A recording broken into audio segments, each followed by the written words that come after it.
నాకు ఇంతటి బలపరాక్రమములు ఉండి కూడా నేను జితేంద్రియుడనై లోకహితము కొరకు ప్రవర్తిస్తుంటే దేవతలందరూ కూడా నన్ను చేతకానివాణ్ణి అనుకుంటున్నారు. ఎంత కోపం వచ్చిందో రాముడికి. అందుకే ఇప్పుడు నా పరాక్రమం ఏమిటో, నా చేతనైనతనం ఏమిటో చూపిస్తాను. నా నారాస బాణములను విడిచిపెట్టడం మొదలు పెడతాను. రాముడు యుద్ధం చేస్తే కోదండానికి బాణములను సంధించడం మొదలు పెడితే ఆయన భుజములు తాండవం చేస్తాయిట.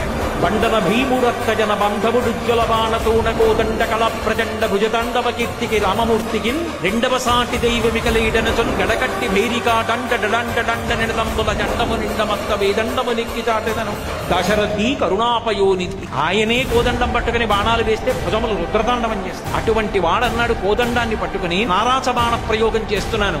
పక్షులు కూడా ఎగరవు, దేవతా సంచారం ఉండదు. నా సీత ఏమైందో చెప్పలేదు కాబట్టి దేవదానవ గణములతో కలిపి సమస్త బ్రహ్మాండములలో ఉన్న ప్రాణులను సంహారం చేస్తున్నాను. నా అస్త్రములన్నింటినీ ప్రయోగిస్తున్నాను. లక్ష్మణ ఇప్పుడు చూడు నా తేజస్సు.